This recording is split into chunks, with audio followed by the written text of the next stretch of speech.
looking, throwing in the end zone. Montana, touchdown, John Taylor. Young to the air, Young to Jerry Rice, touchdown San Francisco. Young stumbles on the way back and fires up the middle. Pass is caught by Owens.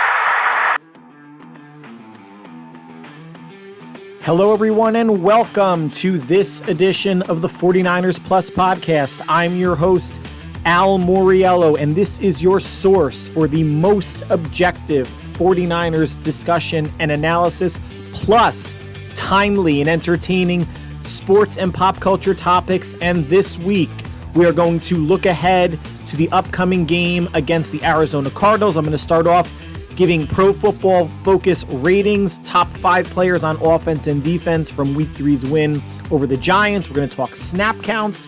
We are going to talk quotes by Shanahan, Purdy, Bosa, and Kittle after the Giant game. Shanahan and Lynch signing extensions after that game. The duration is unknown as of this moment. A free agent signing, just some housekeeping issues, and previewing the 49ers-Cardinals Week 4 NFC West matchup. In the plus section, I'm going to give 5 football games that caught my eye that I had thoughts on this past weekend, pro and college. Usher was announced as the Super Bowl halftime show. I have thoughts on that. Ahsoka Episode 7, the penultimate episode, aired. I have thoughts there as well, and we will conclude giving NFL Week 4 picks. But like always, it starts with the Niners, so let's get right into it. Let's talk Niners. So, coming off of the Week 3 win on Thursday Night Football on both Amazon Prime Video, if you were not in market, but on Fox 5, if you were in the Northeast, a good 30-12 victory. Brandon Ayuk did not play. Deebo Samuel looked to get a bit banged up, came out for a couple plays, but went back in and should be okay for Week 4. And overall, as I said last podcast, pretty dominant effort. 49ers pulled away in the fourth quarter, won by 18, covered the spread. Giants couldn't run the ball. Daniel Jones looked intimidated at times to throw the ball. His running wasn't a factor. In a complete victory, even after Brock Purdy started slow, and it was discussed last podcast and entirely too much on social media, Brock Purdy apparently is not allowed to have a bad quarter or a bad half. Imagine if social media existed when Joe Montana and Steve Young were around, Hall of Famers who were very dominant in their day before they became Hall of Famers. They had some crappy games too, or crappy starts to games. It's allowed, but Brock bounced back really well. 2 touchdowns, no interceptions, 310 yards, super efficient. And you have some media pundits, actual sports like an ESPN or NFL Network or CBS Sports, not necessarily your social media, content heroes, wondering if Purdy is already a top 5 or top 10 quarterback.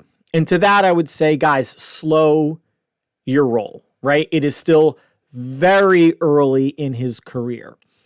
I think a case for top 15 is very arguable. And honestly, does it matter? Like all this ranking stuff, how insecure do you have to be as a sports fan, but in this case as a 49er fan, that you have to feel like, oh, NFL.com ranked Brock Purdy as the 8th best quarterback. They didn't. I'm just making that up. Or power rankings have the Niners ahead of the Cowboys and the Eagles. Who cares? Who cares? It's Week 3. And even though Nick Sirianni, head coach of the Philadelphia Eagles, has the most punchable face in the NFL, he was right when asked before the game about the team's slow start. They're 2-0, but they're not playing well. And he said, well, I don't need to be peaking at Week 3. We need to be peaking at the end of the season. And he's right. All these power rankings and ratings and things that get everyone so excited about doesn't matter. The Niners could be 3-0 and ranked 5th. And I would look at that and go, oh, these people are just morons, or they're just looking for clicks, because most people are morons, and most people, when they post things on social media, are just looking for clicks. It doesn't matter. Niners are 3-0, right, guys? Top the NFC West. Seahawks 2-1, Rams 1-2, Cardinals 1-2. That's the team that the Niners have this week, and we will get to it shortly. But let's start out just a quick look back to the Giant game. Pro Football Focus's ratings, top 5 players on offense and defense. Let's start with the O. Deebo Samuel, 88.6. Ronnie Bell, 80.7. Trent Williams, 76.4. George Kittle, 75.8, and Jordan Mason, 74.5, only on 4 snaps. So Deebo had a huge game. Definitely deserved that rating. Ronnie Bell had a catch on his, a touchdown on his first pro catch. Then he had that deflection that he made a catch as well. Trent Williams had a couple penalties and then threw a left or right hook at somebody. And there was a lot of outrage on social media, even by 49er fans. Why isn't Trent Williams ejected? Calm down. Yeah, maybe that's an ejectable offense, and the league may look at it this week and say he doesn't play against Arizona, but calm down. You don't have to be Mr. or Mrs. I'm going to point stuff out because I'm important on social media. Wah, wah, wah. Like, relax. Kittle had a nice bounce back game, and Mason, again, couple carries towards the end. On defense, Javon Hargrave, one of the Niners sacks, a 93.0 rating. Nick Bosa at 92.8 also had a sack. Again, far too many people on social media thought that Bosa's sack was a safety, to which I say, how long have you been watching football? Daniel Jones' forward progress was stopped at the 2, and then he got tackled into the end zone. It's not a safety. You guys are weird. Not you guys listening, but the morons that don't listen to this show because they are obviously the uninformed. Defensive tackle Eric Armstead, 91.5. Oren Burks at linebacker, 90.1. And Charvarius Ward, cornerback, 78.8. Snap counts. I think always good to show the disparity in some positions regarding snap counts. On offense, 78 total snaps for the Niners. Kittle was in for 69. McCaffrey got a little bit of a break, 51 snaps. Receiver with Ayuk not playing, here's how it broke down behind Deebo. McLeod had 38, Juwan Jennings and Ronnie Bell 31 each. Running back behind McCaffrey, Mitchell had 28, Werner at tight end 27 behind Kittle, and Dwelly 12 behind Kittle. So sadly, Charlie Werner is the preferred number 2 tight end, who again gives you nothing in the passing game. On defense, 46 total snaps, Bosa 39, Eric Armstead 36, Javon Hargrave 34, and then the defensive end rotation, Drake Jackson 30, Cleveland Ferrell 20, and Javon Kinlaw, the number 3 D tackle at 19. So I think the Niners staff, at least offensively, starting to show some promise in terms of getting McCaffrey some rest. Again, he goes from 24 to 22 carries in the first game, can't remember what, to 20 in game 2 to 18 this game. And 18 is still, to me, on the high end. And I mentioned last podcast, it is going to be difficult. Like a team like the Chiefs had Isaiah Pacheco and Clyde Edwards-Helaire each get 15 carries. And I think a third string running back got a couple carries too. I don't see that split ever being the same because McCaffrey is just too valuable in the passing game, but it's a long season. It's a longer season now the past couple of years, adding a 17th game. And if you don't get the first round bye, it's an even longer season having to play 3 games just to get into the Super Bowl. But I liked seeing Mitchell get 28 snaps. I like seeing rookie Ronnie Bell getting 31. And then on the DN rotation, Jackson with 30, Ferrell with 20. Austin Bryant was not elevated this game. Kerry Hyder had about a dozen snaps, but those are your top 3 from D-end and D-tackle. Now, Shanahan, after the game, we all saw the game, right? We saw what the Giants' game plan was. It was to blitz Brock Purdy relentlessly to the tune of 85% of his dropbacks and see if they could rattle him, see if he could make a mistake. Now, in the early going, he almost did make a mistake on that deep out route to Kittle, where Dory Jackson dropped back into coverage and Kittle was able to knock it down. Then there was a tipped pass, which, however much you may think it's Purdy's fault or not, that was potentially intercepted. But beyond that, Purdy played a clean game. The rush did not affect him nearly as much as the Giants coaching staff hoped. He stood in the pocket. He did not flinch. He was making fall away, fade away throws to be able to turn his back to the rush to brace for impact. He stood in the face of a rush that I think we could agree Jimmy would not have, and Trey Lance either would not have thrown multiple bad passes or tried to escape the pocket and run, which would have ended up in sacks multiple times. So the way that Purdy was anticipating the blitz, reading the defense, understanding where his receivers were going to be, who his checkdowns and outlets were, had him completing 67.5% of his passes against a team that blitzed him 85% of the time. And I'm not going to sit here and say, well, Brock Purdy, damned if you do, damned if you don't. If you play zone, he'll beat you. If you play man, he'll beat you. If you blitz, he'll beat you. This was a one-game thing. And again, the body of work still now looks pretty good. But he's going to have an off game. He's going to throw interceptions. They're going to lose games, plural, this season. I already see on social media people predicting why this team can go 17-0. They're not going 17-0, guys. I said 11-6, and that 10-7 was the floor, and that maybe a 12-5 or 13-4 was their ceiling. And I still feel that, and I'll still stick with an 11-6. There are going to be upsets. There are going to be games that the 49ers win that they shouldn't. There's going to be games that they lose that they shouldn't. It's the NFL. Things are going to happen. There's going to be an injury like an Ayuk that did not hurt them against the Giants, but could hurt them when they play a better team than the New York Giants.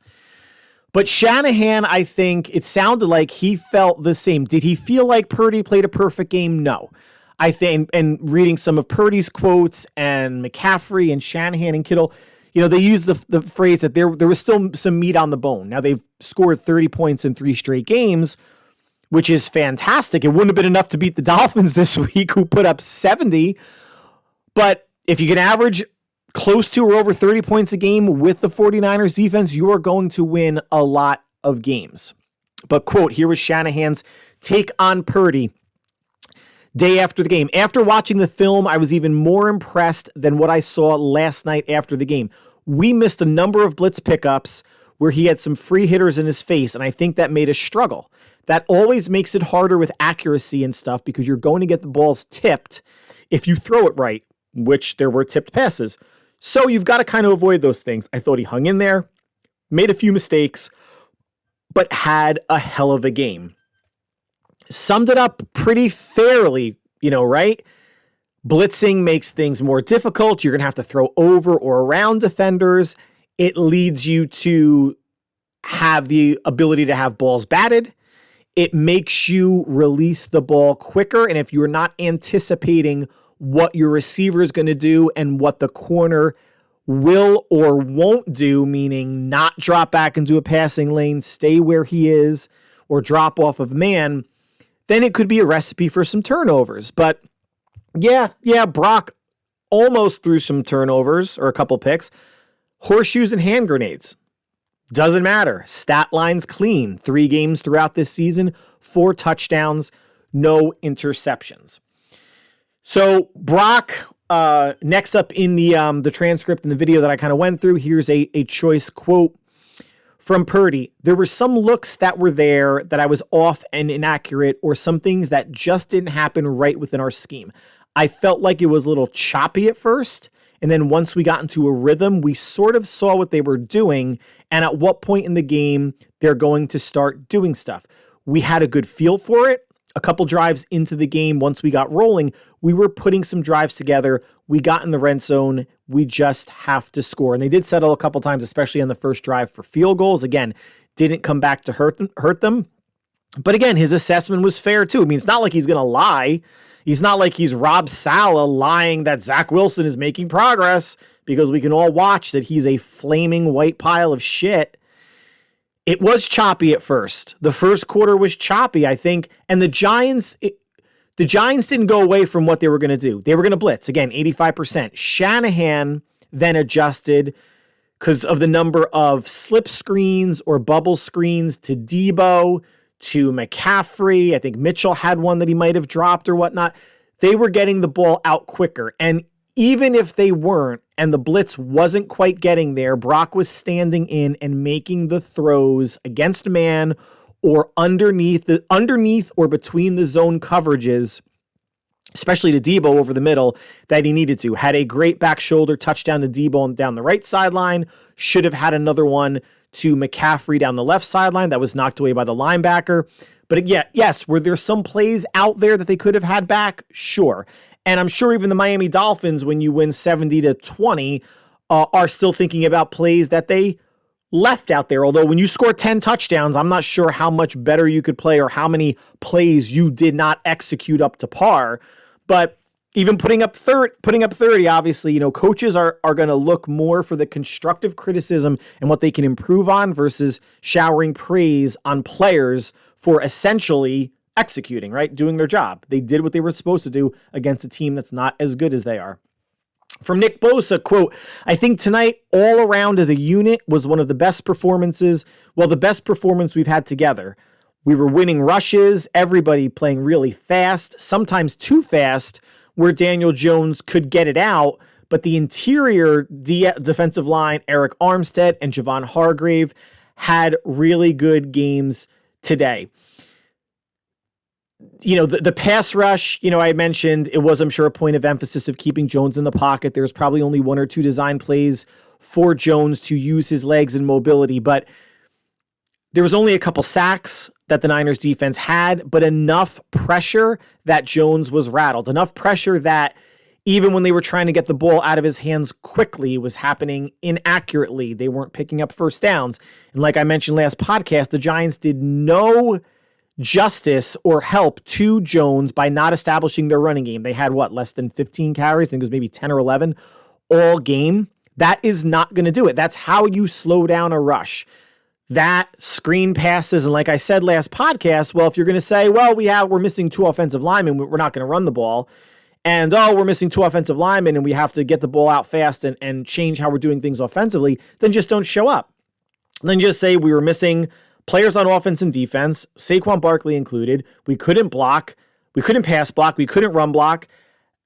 You would think someone like a Brian Daboll and a Mike Kafka could have schemed things up better, even though it was a 17-12 game in the third quarter, but could have schemed things up better to help the Giants move the ball. And the only reason why they scored really that drive was, remember, that was the drive where the 49ers had a running into the punt returner, which gave the Giants the ball, I think, at or close to the 49er 35-yard line. Now, credit to the Giants. They still scored, but it's not like they went 80 yards.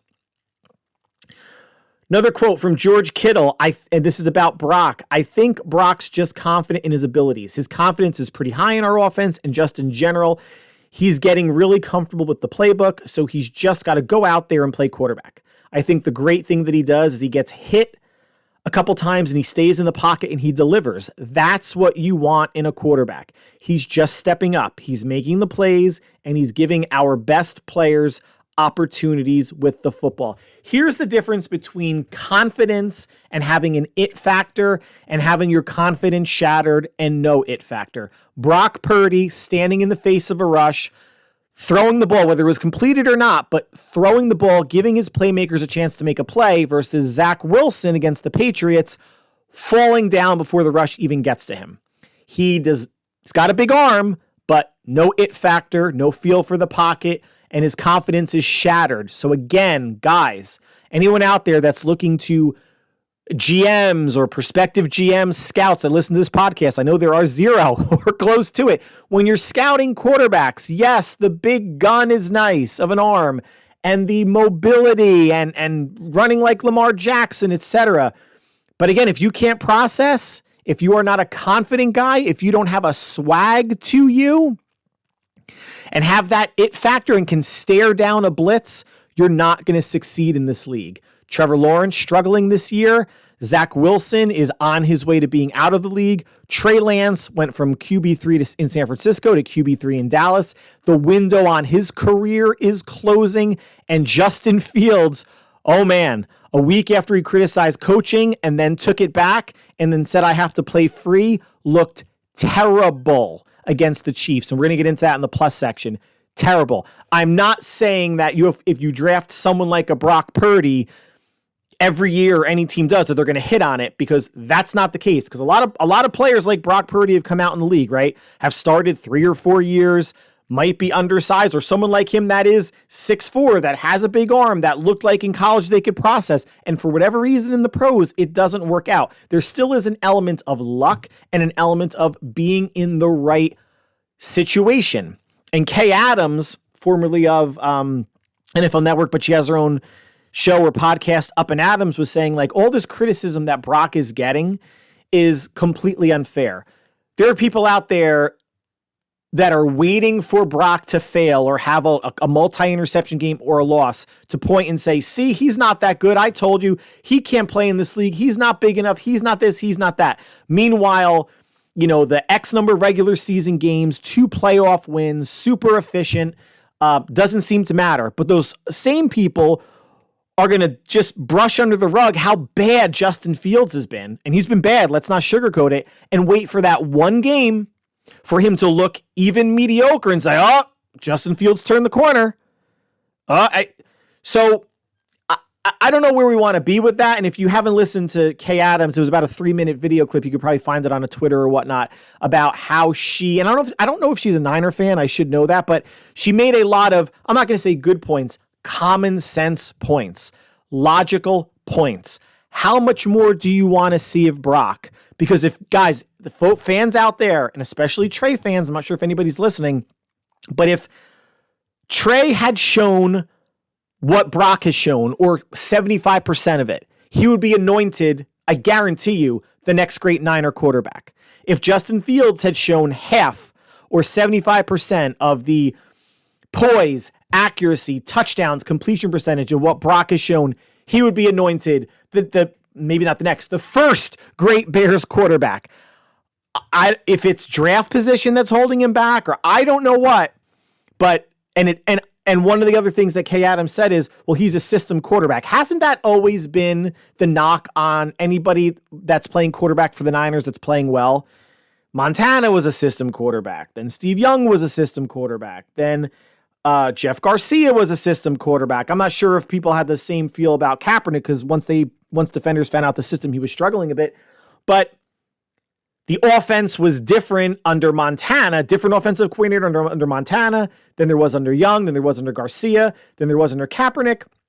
And then obviously finally for Brock Purdy and Kyle Shanahan. The system does not make a quarterback, is not just a system quarterback, right? You could say it about Brady, right? The greatest quarterback ever. He was really only, the only offensive coordinators he had were Charlie Weiss and Josh McDaniels. So did he only perform in that system? No, he went to Tampa Bay and won a Super Bowl with Bruce Arians. But to say that, well, Brock would only play as well in San Francisco, he wouldn't play as well somewhere else. Okay, that's fair, because the Niners have a really good team, but it's also irrelevant because he's not going anywhere. So you're just going to judge Brock for where he is. And if you don't want to give him his flowers, you don't have to. He doesn't care. I don't care. I'm just putting it out there, not from a frustrated standpoint, but from a, hey, there's people out there that are kind of giving you that information from a different point of view that makes sense. And that's at least one of the things I'm trying to achieve with this podcast, is delivering content, information, perspective, and analysis that hopefully makes sense. Now, moving on, here's something that didn't make sense to a lot of the 49er quote unquote fans who are haters or just morons.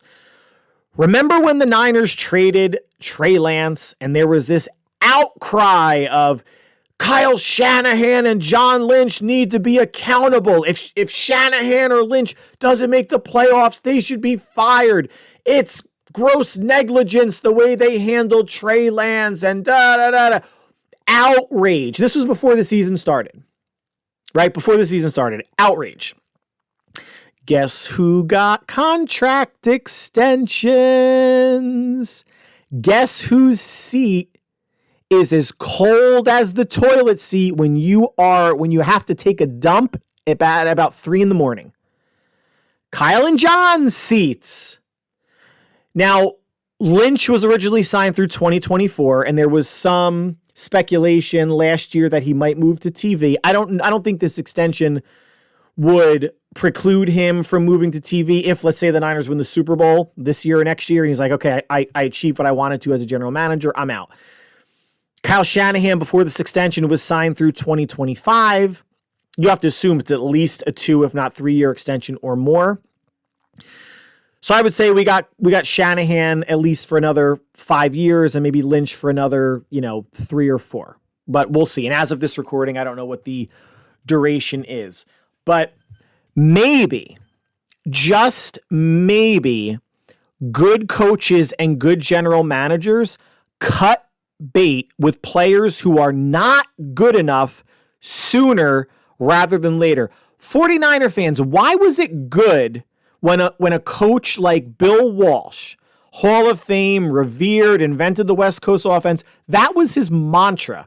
I'd rather get rid of a player a year early than a year late. Now, that was really said in regard to veterans. Like, he wanted to get rid of a veteran a year before that player falls off the cliff and really is just a shell of himself. The Trey Lance situation isn't that, but I commend the 49ers for moving off of him let's take a step back. Opening up the possibility of the trade, even though they wanted to keep Lance as QB3. So they opened that up to his agent. Hey, find a better opportunity for Trey. And they did, well, I don't know about better. They found a similar or identical opportunity for Trey because he's still QB3. He dresses. He's the emergency quarterback behind Dak Prescott and Cooper Rush, and he's probably not going to see the field this year. So it's not really a better situation for him. It's what you call a lateral move in the business world, but it's a better situation just to get him away from San Francisco and the media and anything that could potentially cause a distraction. But it's not a better situation for Lance, but they got rid of him. They're not sticking with him like, again, going back to the Jets, and I'm going to talk more about the Jets in the plus section, they still have Zach Wilson. They rolled with a 39, going to be 40-year-old Aaron Rodgers, who, the hope was he stays healthy, Zach never sees the field, and they can make a playoff push, AFC Championship game, Super Bowl, whatever it may be. But what's the plan if Rodgers gets hurt? Even if he missed 2 or 3 games with a sprained ankle, Zach Wilson? They are just, at some point, you can't be defiant and defend your pick. Zach Wilson stinks. Zach Wilson is not an NFL quarterback. If Zach Wilson has shown improvement, then how bad was he before Robert Saleh? And if Zach Wilson is the best option on your team, then Tim Boyle doesn't even deserve to be in the league. Yes, it's a little bit of a hyperbole, yeah. And it is factually correct. Zach Wilson is better than Tim Boyle. Jesus Christ, what is that saying about either of them? But at least that Lynch and Shanahan recognized this ain't working. We really want it to. We really want it to work. Do you think we want to trade a quarterback? Again, the most important position in all sports. One that we traded up. We traded up a first-round pick, traded 2 firsts and a third, and we can only get a 4th back. Do you think we really want to take that loss? But sunk cost fallacy, get rid of it, you move on. Jets haven't done that. That's not why Kyle and John got an extension. The reason why Kyle and John got an extension is that if Kyle Shanahan was fired tomorrow, the Chargers would fire their head coach and pick up Shanahan that next day. Shanahan would be in demand. Lynch, I don't know. And I think he's done a nice job assembling everything. Right? He has, and he's working in concert with Kyle for that. But I'd rather have those two locked up with Purdy to keep this window open as long as possible. At some point, Lynch is going to go away, and maybe by then, or retire, or go back into TV. Adam Peters will step in as, he's assistant GM, I hope I got his title right, and will step in as the general manager. But it's good to keep the band together as long as they can. It is deserved. Now, let's go through some stats. Since 2017, the 49ers are 55-46 in the regular season. Since Kyle and John came aboard, 6-3 in the playoffs, 1 Super Bowl appearance, and 2 additional NFC Championship games. The Niners offense is averaging 367.3 yards per game, which is 5th most in the NFL. And since 2019, because 2017 and 2017 was a rebuild year. They had nobody until they traded for Jimmy G. 2018, Started out with promise. Jimmy G tears his ACL at Kansas City. Team crapped out. But since 2019 onward, San Francisco's 45 wins are tied for 4th in the NFL and 2nd in the NFC. And I'm not going to go through everybody that was brought in, but let's talk about some of the big names in the draft. Nick Bosa, George Kittle, Deebo Samuel, Brandon Ayuk, Talanoa Hufanga, Fred Warner, Dre Greenlaw, Aaron Banks, Diamador Lenore, and oh yeah, Brock Purdy. For key free agents brought in, Kyle Juszczyk, Richard Sherman at cornerback, Charvarius Ward at cornerback, Javon Hargrave at defensive tackle, and trades that helped the Niners become relevant or put them into Super Bowl contention. Jimmy Garoppolo, that first season in 2017, the trade for him around Halloween. Emmanuel Sanders in 2019 when they needed another receiver to help out Deebo Samuel and Kendrick Bourne and George Kittle. Trent Williams, bringing him in from the Commanders. And of course, last year, Christian McCaffrey. Has it been perfect? No. There's been the Solomon Thomas miss with the number 3 pick in 2017, where the Niners are getting lambasted for not having scouted Watson or Mahomes. There's a lot of teams that didn't scout Watson or Mahomes or decided not to trade up for him, and he landed in the perfect situation in Kansas City with Andy Reid. Reuben Foster at linebacker, 2nd first-round pick that first year. Not a good pick. It hasn't always been pretty, but overall, you have to give this regime not even a passing grade, but what do you want to say? B plus, maybe an A minus. All right, you want to hold it against them. They haven't won a Super Bowl yet. It's hard to win a Super Bowl, guys. The Lions, the Texans, the Jets, the Colts, the Jaguars, the Cardinals, the Browns. How many other teams would like to be in the situation, the Vikings, that the Niners are in now, that you're in play for it every year? Doesn't mean you're going to win it every year. Doesn't mean you're going to win it most years. Doesn't mean you're going to win it any year. But you want to give yourself a chance. Otherwise, you're a Jets fan who has the soul ripped out of you for decades. Or you're a Texans fan or a Lions fan. Colts, Titans, aren't going anywhere. Like Giants aren't going. There's so many teams. This year, there was probably 6 or 7 teams that have a legit shot of winning the Super Bowl. The Niners are one of them. And if you're one of the other 24, 25 teams, you're in it just to watch the games and hope that your fantasy team does well. So kudos to Lynch and Shanahan. Extensions well-deserved. And hopefully in the next podcast, we will know how long they are signed for. So a housekeeping item, the 49ers signed and then released cornerback Anthony Brown, formerly of the Cowboys. They re-signed him and waived cornerback Trey Swilling, who only played on special teams against the Giants. Brown is coming off an Achilles tear last year, as I mentioned, a former Cowboy. With Trayvon Diggs, Dallas Cowboy cornerback, tearing his ACL, I wonder if the Niners did that to prevent the Cowboys from getting a familiar corner back on their team.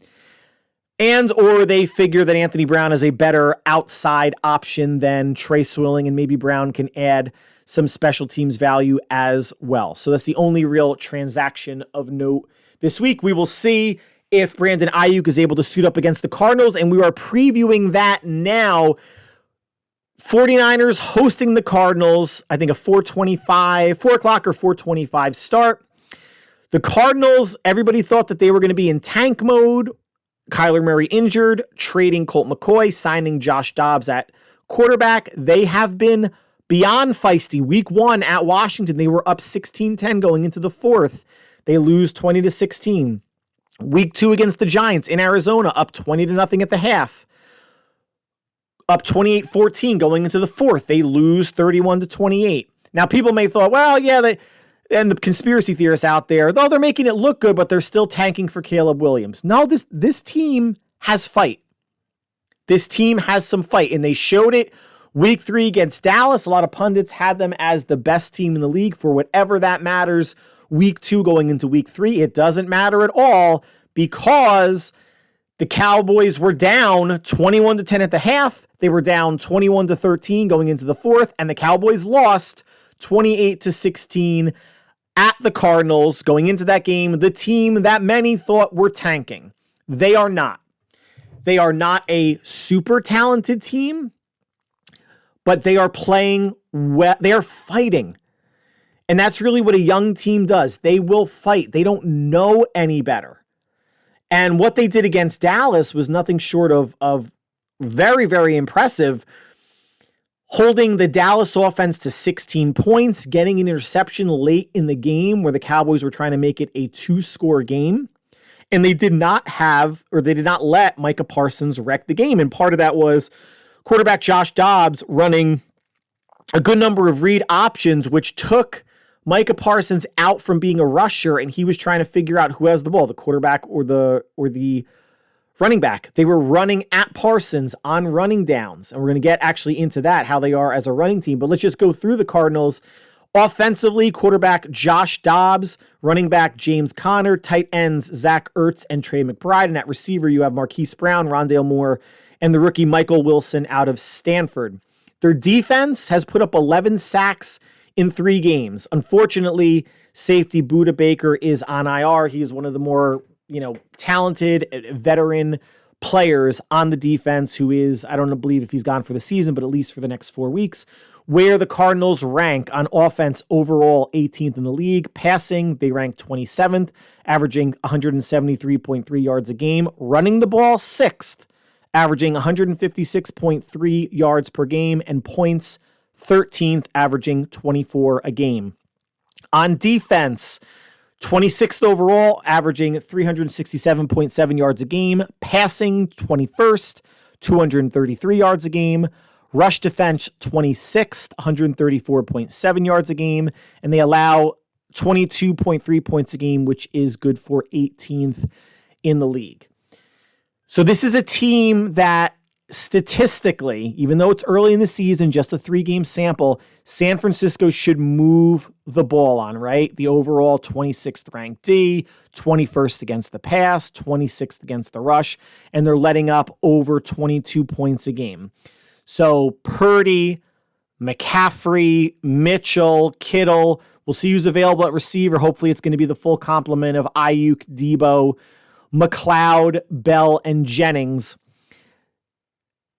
And I think the Niners O-line can lean on this Cardinals D-line. There isn't that, even though they have 11 sacks in 3 games, there isn't that edge rusher that you are really looking out for. They did corral Dallas. Now, Dallas outgained them. It was the turnover and not being able to get the Cardinals off the field, especially the running game, which has improved each of the first 3 weeks. In Washington, they ran it 25 times for 96 yards, almost 4 yards a carry. Week 2 against the Giants in Arizona, ran it 29 times for 151 yards and 2 touchdowns. That's 5 yards a carry. And this past week against the Cowboys, the vaunted Cowboys defense, Arizona ran it 30 times for 222 yards and 2 scores. That is over 7 yards per carry. So from 25 for 96 to 29 for 151 to 30 for 222, everything is increasing.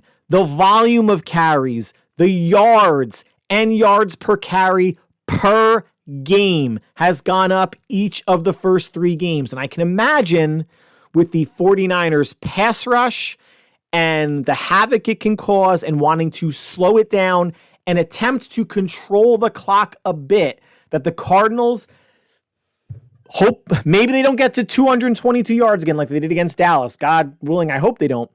But I can see them running it between 25 and 30 times. Again, while the yards per carry and the yards and touchdowns matter and they are important, the volume, the frequency will make San Francisco or any team they're playing respect the run. Respect the fact that on a play action, are the linebackers going to cheat up? Is that going to give Dobbs an easy throw over the middle? Read option. Now the Niners are going up against their second mobile quarterback in a row. Whatever they did against Daniel Jones, if they plan to take that away, they did a great job. Although the Giants played in their hands and did not run the ball at all and really didn't run read options. Arizona will not gift that to them. Josh Dobbs, although a young, inexperienced quarterback, he's thrown no interceptions this year. He and Purdy are one of 4 starting quarterbacks who have not thrown any interceptions. Only 2 touchdowns. He's completed 72% of his passes. And the Cardinals as a whole, that first game against Washington was ugly, but 210 total yards to 279 to 400 total yards against Dallas. The Cardinals, for a team that many thought were tanking, are trending in the right direction. They are improving. They are improving. Do they have the weapons that can seriously hurt San Francisco? I don't think so. But can they put the 49ers in situations where the Cardinals can extend drives, maybe make it a short second or third down? Yes, I do, because they have a mobile quarterback. This is what the Arizona Cardinals head coach wanted and why they got rid of, an older quarterback in Colt McCoy, to bring Dobbs in to keep plays alive, to make the read option a viable offensive play or type of attack. And if the 49er defense plays as disciplined as they did against the Giants, I think the Giants, independent of Saquon Barkley, were the more talented offense. Better tight end and Darren Waller. They have the better receivers, even though the Giants receivers aren't great. And I said they're a bunch of 2s and 3s. They are. I would still take the Giants receivers over the Cardinals receiver. I would imagine you would take Daniel Jones over Josh Dobbs. So this game, in a way, could have a similar feel to the Giant 49er game, at least offensively. Now, John Connor is in. The Giants didn't have Saquon Barkley, so the Cardinals will have their leading rusher, and they will probably get at least, I would say 4 to 7 carries from Dobbs. If the Niners can keep stuff in front of them, make the Cardinals work every drive, make the Cardinals make mistakes, and they haven't made many, and Josh Dobbs hasn't made any, at least interception-wise, I think this is a team that the Niners can move the ball on, can score on, and that the Cardinals don't have enough firepower to really break through that 49er defense. I'll end it with this. This is your classic definition of a trap game. Hopefully San Francisco is not looking ahead to Dallas next week on Sunday Night Football. And this may be a game like the Giants game where the Niners started a little bit slow. It doesn't look all that great in the first half, but the 49ers find a way to pull away and win. 30's been the magic number for the first 3 games, and I'm going to go there again. I see San Francisco winning this game 30-16. The spread is 14, at least that's what I've seen, so it's a push. But listen, this is a big game because Dallas is coming in next week, right? You want to get that win in 4-0 because that Dallas game is going to be a tough game. It's a big game because it's another NFC West game. The Niners beat the Rams. They can beat Arizona, then they're 2-0 in the West, 4-0 overall. And who knows, the Rams are in Indianapolis. They drop that game. If Arizona loses this game, they're 1-3. And if the Seahawks lose at the Giants, then they're 2-2. And the Niners would have a 2 full game lead on the Seahawks, who would be the next closest team in the NFC West. A lot of football left to go, right? A lot of football left to go. Starting out 3-3, starting out hopefully 4-0 is a lot better than what the 49ers have started out the past couple of years, even though they have managed to get it together in the second half of the season and make runs to the NFC Championship game.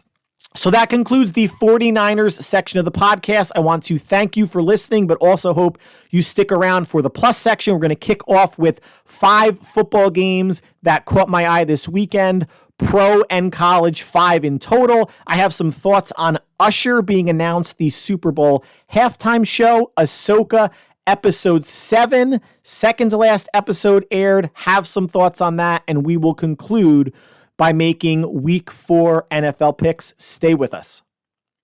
It's plus time. All right, let's start with 5 games from this past weekend, and we're going to start with college football. Colorado goes to Oregon and gets blown out 42-6. It was a 35-0 game at the half and 42-0 at the end of the third quarter. Colorado just got worked. Total yards 522 to 199. First downs 30 to 13. Time of possession 10 minutes more for Oregon, and Oregon did have one turnover, Colorado none, but that did not seem to matter. Oregon passed the ball for 282 yards and 3 touchdowns. They ran the ball for 240 yards and 3 touchdowns. I'd call that dominant balance. And Deion Sanders did not make any excuses. He called it an old-fashioned, butt kicking. Obviously, if you call it anything but that, you would be disingenuous at best or a liar at worst. And his son, Shedeur Sanders, had an off game and really basically eliminates his Heisman chances. 23 of 33, 159 yards, 1 touchdown. As a team, Colorado ran the ball 25 times for 40 yards. Now, they got blown out from the jump, but Colorado has not been a team that's been able to run the ball so far this season over 4 games. In their 4 games, they've run it for 55 yards, 58 yards, 70 yards, and 40 yards. And their best yards per carry was a shade under 3 against Colorado State last week. The run defense has been equally as bad. These 4 weeks, week 1, 262 against TCU. Week 2, 222 yards against Nebraska. Week 3 against Colorado, better, 102 yards. And this past week against Oregon, 240 yards. They are allowing over 200 yards per game on the ground. That is not a sustainable formula for winning football games. They are a bottom 6 overall defense in college football, and this is a sport that has over 120 teams, and they're bottom 6 and bottom 10 overall in run defense. Now, at 3-1, they're probably going to drop out of the rankings. And if I haven't seen the rankings, I apologize. Because they were 19th going into it. And they were a 21-point underdog going into Oregon. Vegas knows its stuff, guys. Vegas knows its stuff. This upcoming week, Colorado doesn't get any easier. They are at home for USC. And later on in the year, they have number 18 Oregon State at home. And they're at number 16 Washington State and at number 10 Utah to end the season. Now, a couple things here. First, I love what the Oregon State coach said at halftime, that Colorado's fighting for clicks, we're fighting for wins, or he said it at pregame. And I think he had some more hype words at halftime. I'm cool with that. If you can have a brash black coach, you could have a brash white coach. And, Deion, listen, as a Niner fan, Deion was basically responsible almost more than anybody for the Niners' last Super Bowl win in 1994. Coming over from the Falcons, winning Defensive Player of the Year, having a phenomenal year. They win the Super Bowl in 94. He goes to Dallas in 95. Dallas wins the Super Bowl in 1995. A lot of love for Deion Sanders. I have a Deion Sanders jersey. Deion's not doing anything wrong. He's hyping up his team. There's jealousy out there among other coaches. The Colorado State coach saying, my mom taught me when you're speaking to a grown-up, you don't wear a hat and sunglasses and all that crap. There is jealousy, and I'm sure some fans are sick of it too. But if those fans also had Deion Sanders as their coach and they were bringing, and Coach Prime was bringing that type of excitement, cameras, hype and notoriety to their crap program, they'd be all about it too. So it's a ridiculous double standard. But other than Lane Kiffin, who's the Ole Miss head coach, there really is no brash white head coach in college football. And I love what Deion's doing. He's hyping up his own players. He's not putting down anybody else from the other team. And, even though Oregon State did said, hey, they're playing for clicks, we're playing for wins, it's kind of true, right? And it got his team motivated. He knew how to get his team motivated. I love it. It doesn't take anything away from what Deion Sanders is doing at Colorado this year. They're still 3-1. Remember, they were 1-11 last year. They've won 300% more games than last year.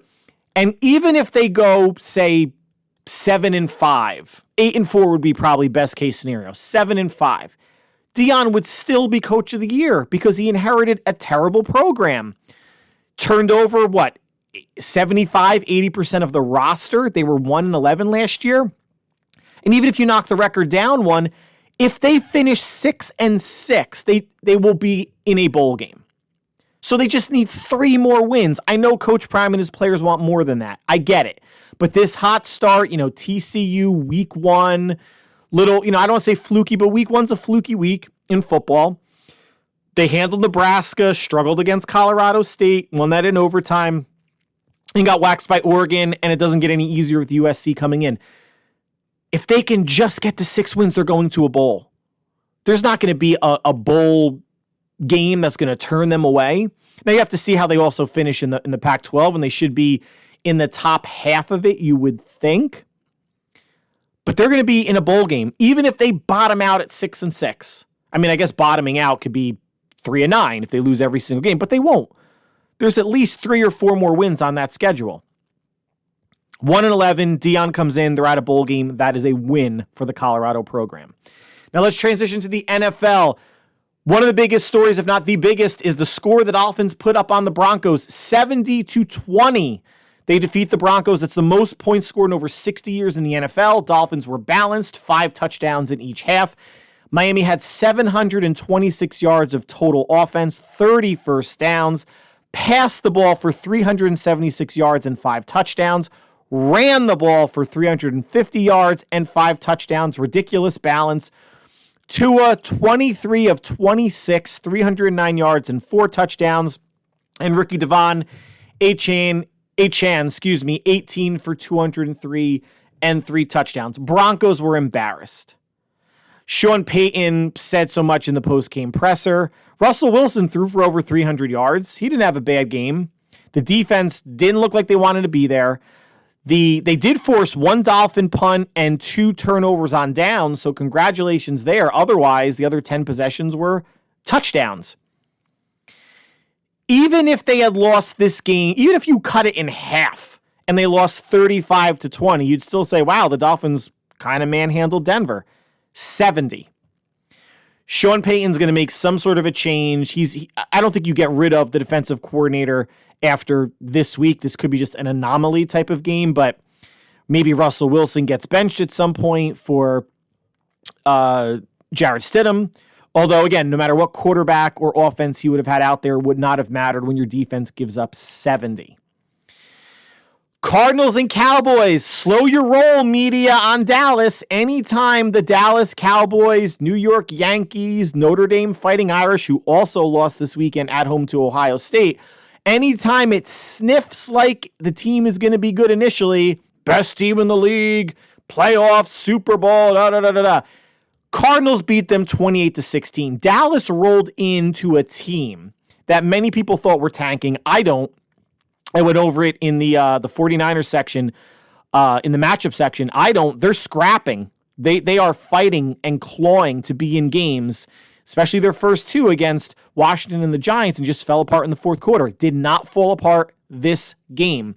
Although Dallas did win the total yardage battle, 416-400, more first downs, 26-20, had a 9-minute advantage in time of possession, but Dallas did have a turnover, and it was late, and it was Dak throwing an interception in the end zone that could have got it to a 1-score game.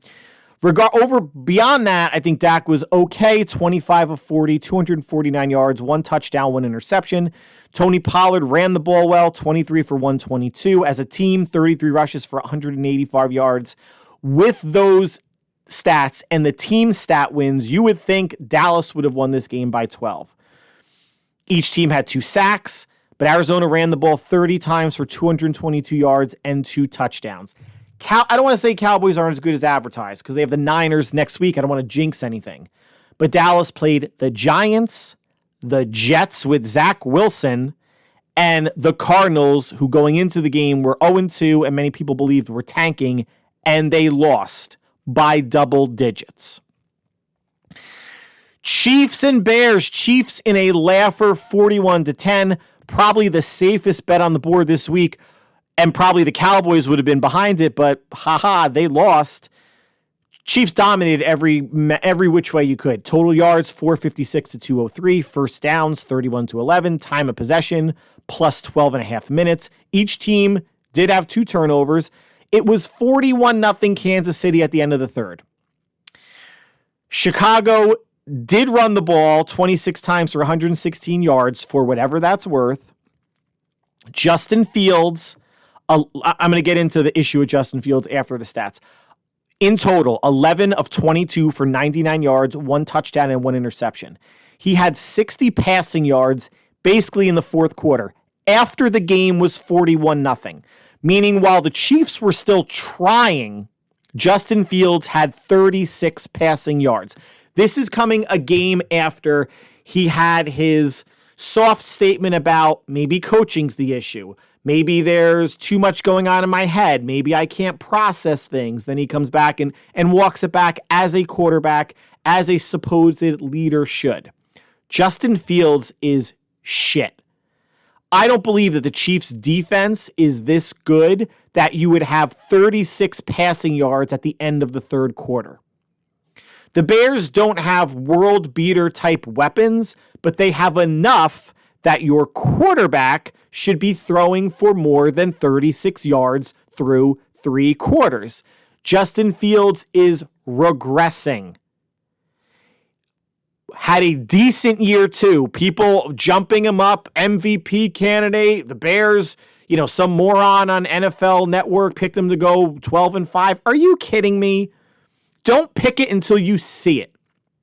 That you can maybe project a team being a little bit better than the year before, but did anyone see the Niners from 2018 to 2019 going to the Super Bowl being 13-3? No. Usually those are kind of fluky out of the blue things. And maybe Adam Rank, the moron on NFL Network, thought, well, maybe the Bears could be that team. No. Justin Fields ain't it. He's going to have one more year in Chicago next year unless they get the number 1 pick, because remember, they traded down with Carolina, so Carolina doesn't have a number 1 pick. Carolina, the Bears traded for DJ Moore, so the Bears actually don't have a number 1 pick, or I'd have to go back and look at it. So the Bears may be stuck with Justin Fields unless they strike Brock Purdy like gold later on in the draft. Justin Fields cannot cut it. He cannot process. He's an Ohio State quarterback. Usually they are garbage. CJ Stroud has had a nice start to his career, but it's 3 games. Hopefully he doesn't regress to the Ohio State mean, but it could happen.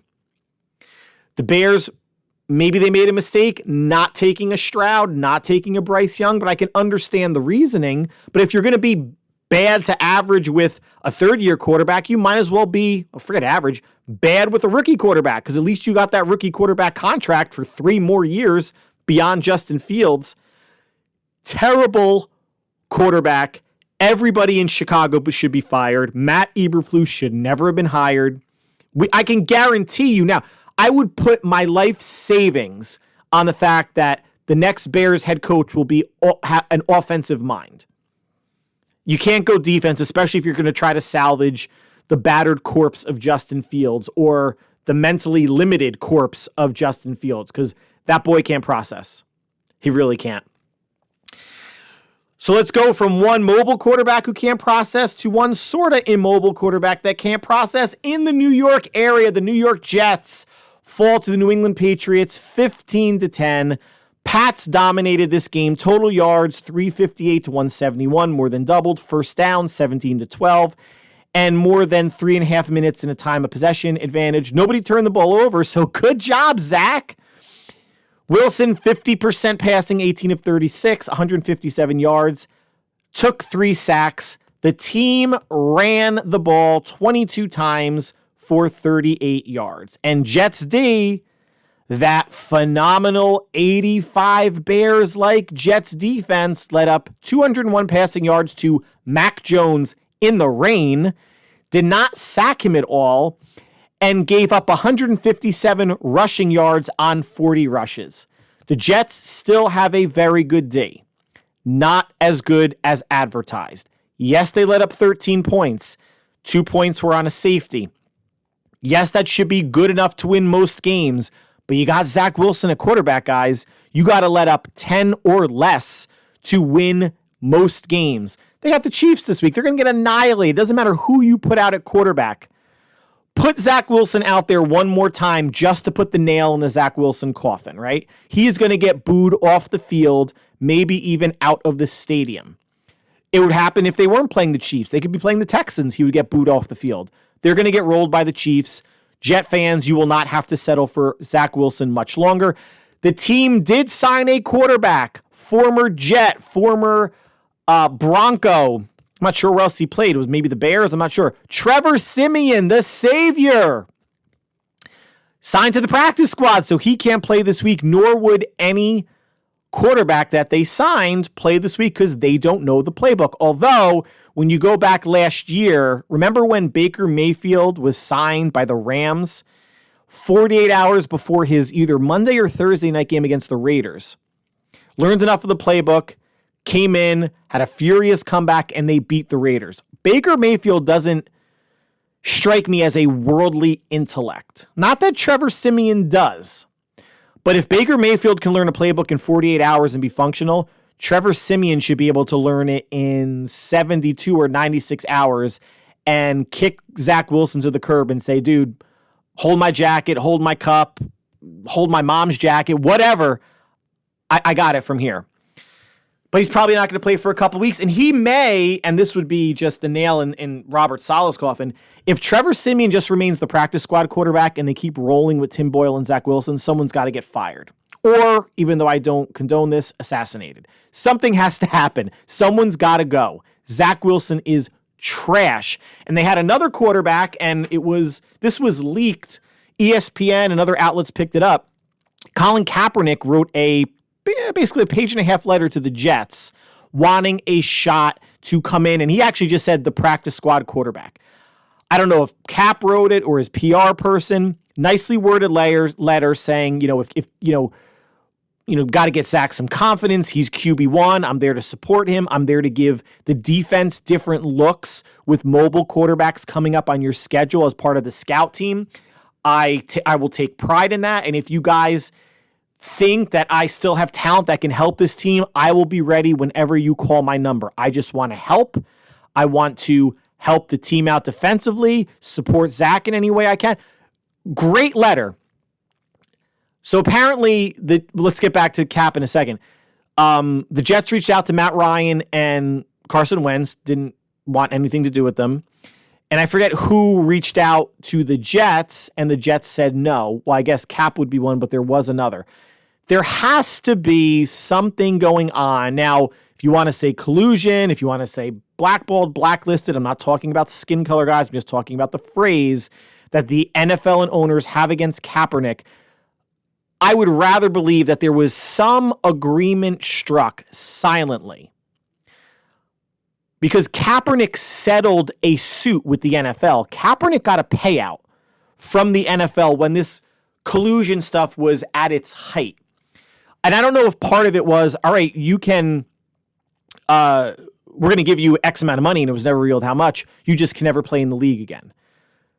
How that meshes with him working out every day, 5 days a week, sending out things to like the Raiders. I think the Raiders gave him a workout. I don't know if it was before or after this agreement happened, or at least the financial agreement, maybe not this collusion agreement. But there's something going on. We're not dumb. And if anybody thinks that Colin Kaepernick is going to be a distraction, guys, we are well over the kneeling thing, right? I think Monica Lewinsky kneeling in the Oval Office is still a bigger deal or a more top-of-my-head deal than Kaepernick is, especially with the NFL's push for inclusion and diversity, and we're going to get into another aspect of that next. He would be a practice squad player. Colin Kaepernick now being out of the league since 2017 is still better than half to 3/4 of the backups in the league. He just is. He is more dynamic. He can run the ball. If you're a backup, you're not a lot is expected of you. How much is going to be expected of Kaepernick? Plus being out for 6 years, but I still think he is a better option than Tim Boyle. Trevor Siemian, at least Siemian's played some, started for close to a year with Denver. All right, so at least there's some recency bias maybe going on with Trevor Siemian, but the fact that Kaepernick is not getting a sniff from the Jets should honestly release Tim Boyle, sign Simeon, sign Kaepernick, make Zach Wilson QB3 or practice squad, and roll from there. Once Simeon or Kaepernick learns the playbook. Because again, if Zach Wilson's your best option, then Tim Boyle does not deserve to be on your roster. So I mentioned inclusion and diversity. It was announced this week that Usher is going to be the halftime show at this year's Super Bowl.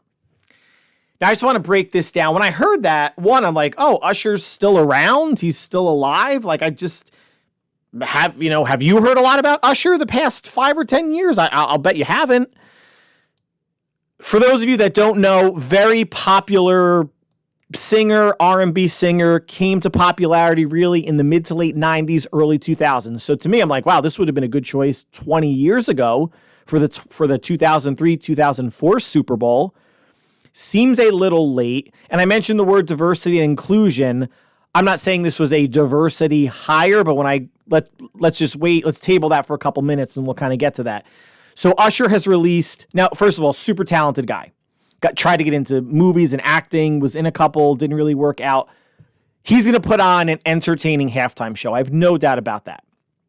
In total, since his first album in, I think, 94, he's released 8 albums, hasn't released one since 2016. Get this, he has 10 albums, yet he has 10 compilation albums. How does that work?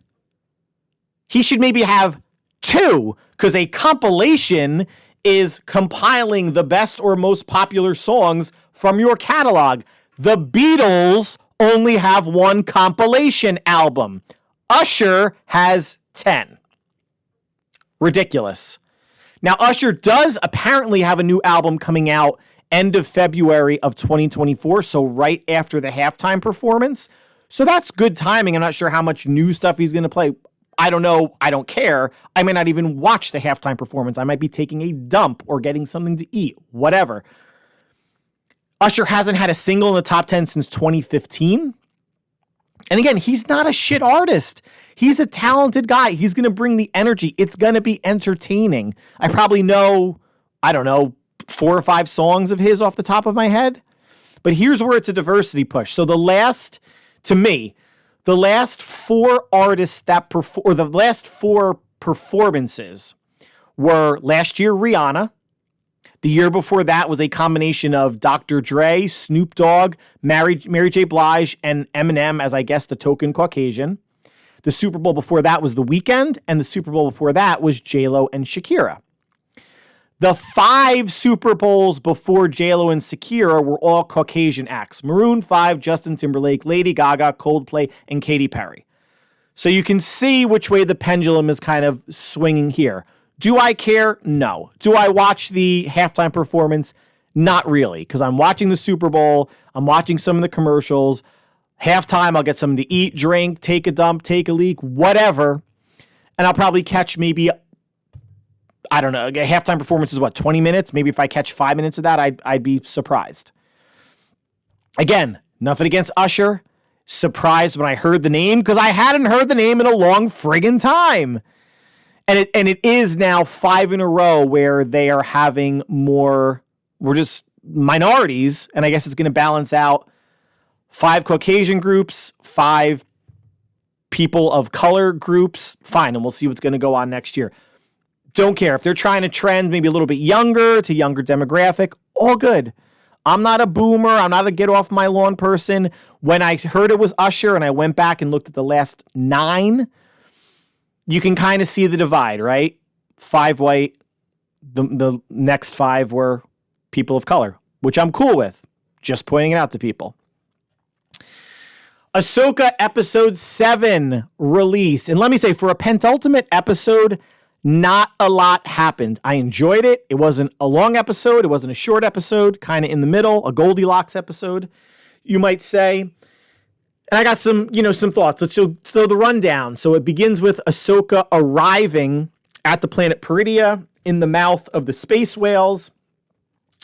And Grand Admiral Thrawn was ready for her. So when she comes out of hyperspace and leaves the whale's mouth, there were Imperial mines all over the place that she had to dodge. The whales were providing some cover, and the whales were the mines were hitting the whales, and then the whales thought, oh, I don't want any of this, and they all jumped to hyperspace and left. So no more whales. Ahsoka winds up hiding in the ring of the planet, which again are the bones, the dead carcasses of the Purgils. So she's hiding there. Thrawn, realizes that Ahsoka has followed, and then realizes after someone tells him that Ahsoka was Anakin Skywalker's apprentice.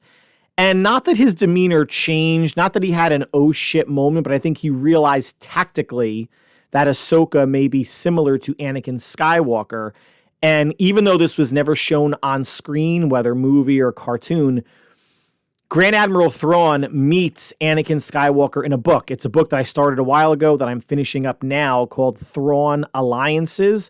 And it's broken into two different points in time where a young Thrawn meets a young Anakin Skywalker. I mean, young, like I guess early 20s during the Clone Wars, where they're both sent on, they meet up and are on a mission together. They're on a mission together. I haven't really finished the book, whatever. And then the other part of it is in the future where Grand Admiral Thrawn and Darth Vader team up and they go back to the planet for a different mission. So Thrawn has experience with Anakin the Jedi, has experience with Darth Vader the Sith, and he knows that Anakin Skywalker turned into Darth Vader. It's not going to matter for this series, but Thrawn connected the dots between Ahsoka and Anakin Skywalker.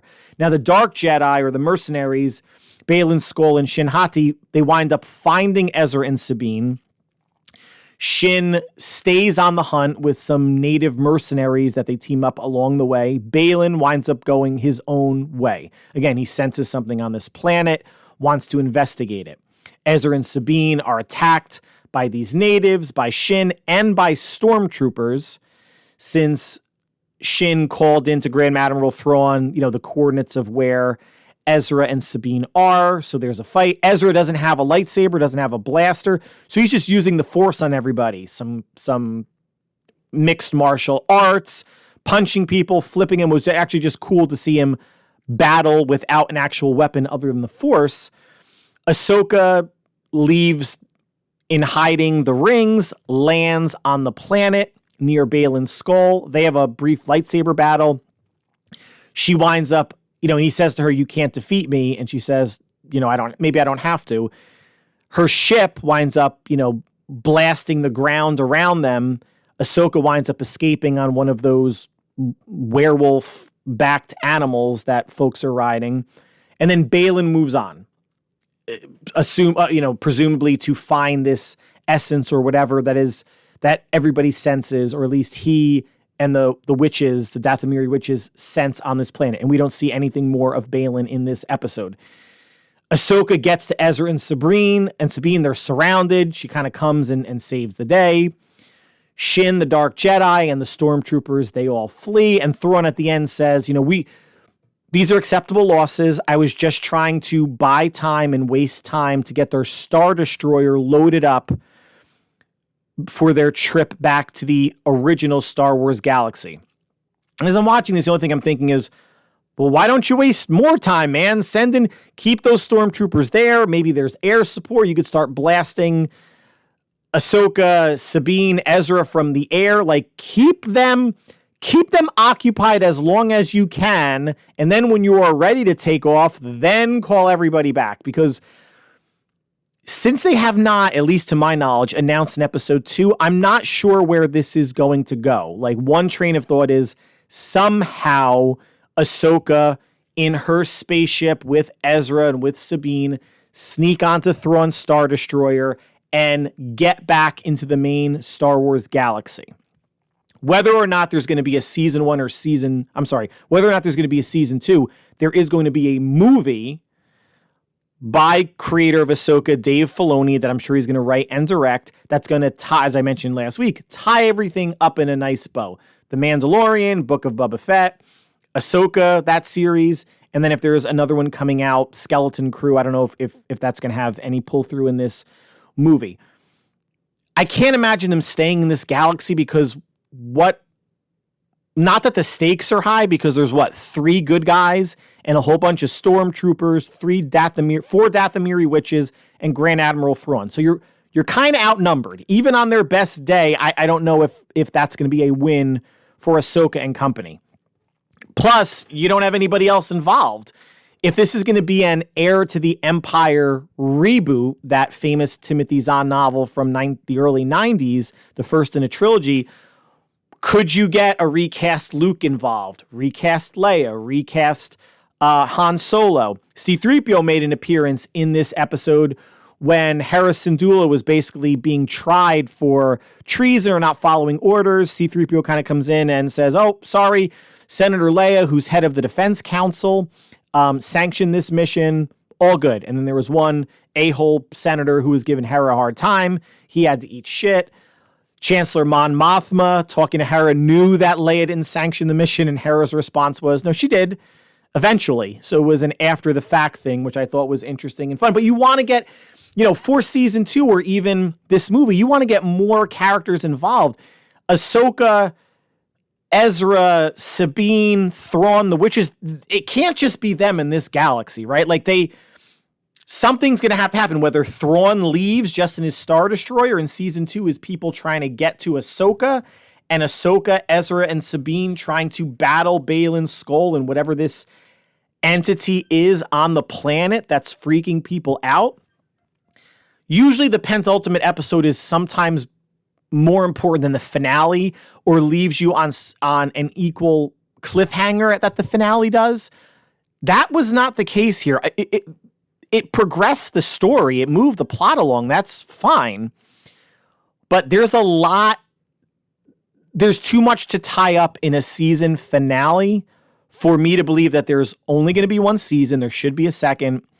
And for me to think that everyone is going to be staying in this galaxy by the time the season ends, because it's not that exciting right now. There's not much going on. The pieces are in place. They found Ezra. Thrawn wants to leave. The good guys want to leave too. Balin wants to find out what's going on. Maybe there's a sect of dark Jedi or different kind of Force users on this planet. That's cool, but then that's more bad guys against the 3 good guys that remain.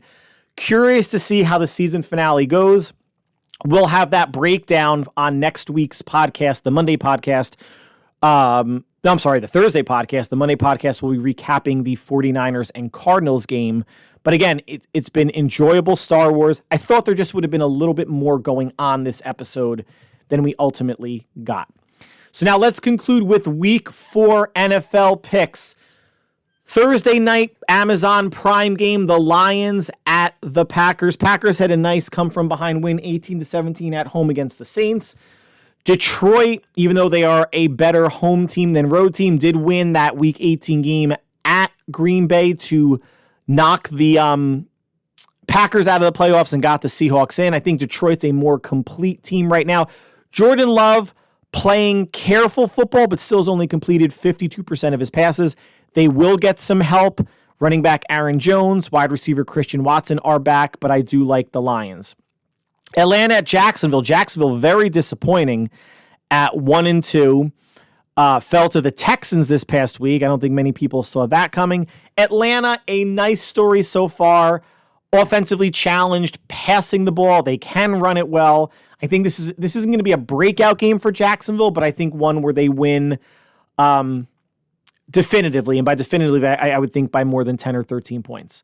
Miami at Buffalo. Miami off of a big win against the Broncos. Buffalo, a big win at Washington. I think Buffalo finds a way to, they're going to slow them down. Miami's not going to score 70. They're not going to score 50. They're not going to score 40. I think Buffalo does enough to slow them down. The last 3 games between these two teams have been decided by less than a touchdown. I think this will be close, and I think Buffalo wins at home. Denver at Chicago. Here's how bad the Bears are, and by extension, Justin Fields. The Broncos just had 70 points put up on them in Miami, but the Broncos roll into Chicago as a 2.5-point favorite over the Bears. That's all I need to know. I trust Russell Wilson more than I trust Justin Fields. The Bears have more weapons on offense. The Broncos have more weapons on offense than the Bears do. Both defenses are garbage, but I will take Denver. Baltimore at Cleveland. Cleveland is a top 3 defense in the league, playing dominant defense, and Deshaun Watson in the offense woke up last week even without Nick Chubb.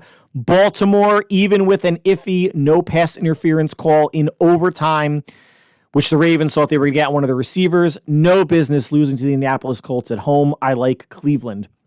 Cincinnati at Tennessee. Cincinnati woke up a bit last week, Monday night against the Rams. Tennessee is just such a boring team. I know they have Derrick Henry, and I know they have DeAndre Hopkins, who are names, but is there really any, unless you're a Titans fan, I think it's just, you could feel wild indifference towards this team.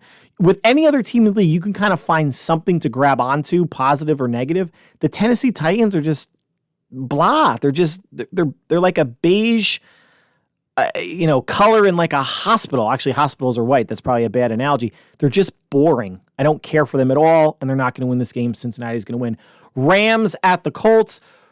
Pick the Rams to beat the Bengals. Bad on me. Indianapolis, a strong win at Baltimore, probably because Gardner Minshew was the quarterback, not Anthony Richardson. Richardson's still in concussion protocol, I believe. Not sure if he's going to play this game. If Minshew plays, I think the Colts win. If Richardson does, I'm not sure, but I'm just going to go with the Colts either way. Tampa Bay at New Orleans. Derek Carr hurt his shoulder. He is week to week. It's probably going to be a multi-week injury, which means Jameis Winston will get the start. Bucks, we're 2-0. Probably the worst 2-0 team in the league or in the league in some while. Got beaten by the Eagles pretty handily, which is nothing to be ashamed of. But I think New Orleans with the better defense and I think better offense, if Winston can get his turnovers under control, they will get the victory at home. Washington at Philadelphia.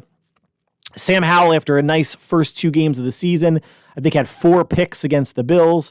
They're at Philadelphia, not going to get any easier. The Eagles with the win. Minnesota at Carolina. Not sure if it's going to be Andy Dalton again or rookie Bryce Young. Minnesota has more going on offensively. Both defenses are not great, but I think the Vikings get the win. Pittsburgh at Houston. Houston, big win at Jacksonville. Pittsburgh, big win at Las Vegas. I'm not sure if I trust Kenny Pickett more than CJ Stroud, because Stroud is playing better football than Kenny Pickett is, but I trust the Pittsburgh defense, especially their outside linebackers of Highsmith and TJ Watt, to make things difficult for the Texans offense and CJ Stroud. I'll take the Steelers with the victory. Las Vegas at the LA Chargers. Wide receiver Mike Williams tore his ACL for the Chargers. He is done for the year.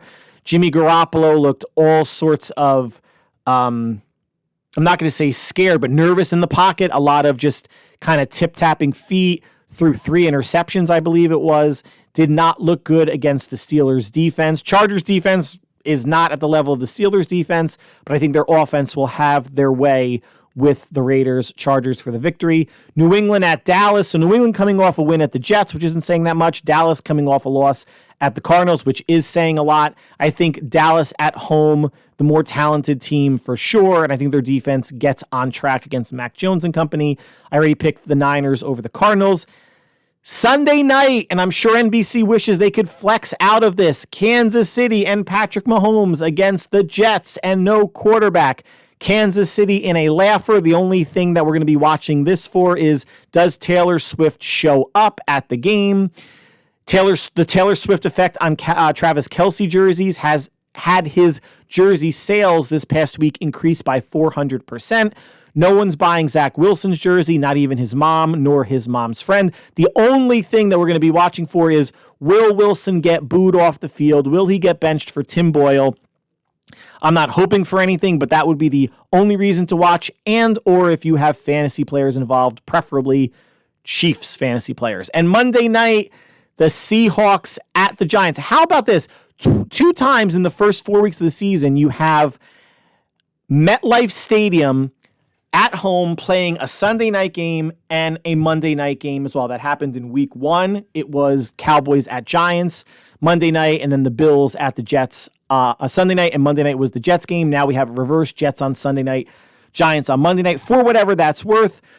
This is going to be more of a picking with my head than maybe I'm picking with my heart more than my brain. I'm going to take the Giants. I'm going to be rooting for the Giants because it's the Seahawks, right? I want the Niners to be 4-0. I want the Seahawks to be 2-2. I'm not sure if Barkley's going to play. May not matter either way. Seattle found its footing the last 2 weeks after getting manhandled by the Rams. Seattle's probably going to win this game. Seattle has the better offense, and I think both defenses are on par.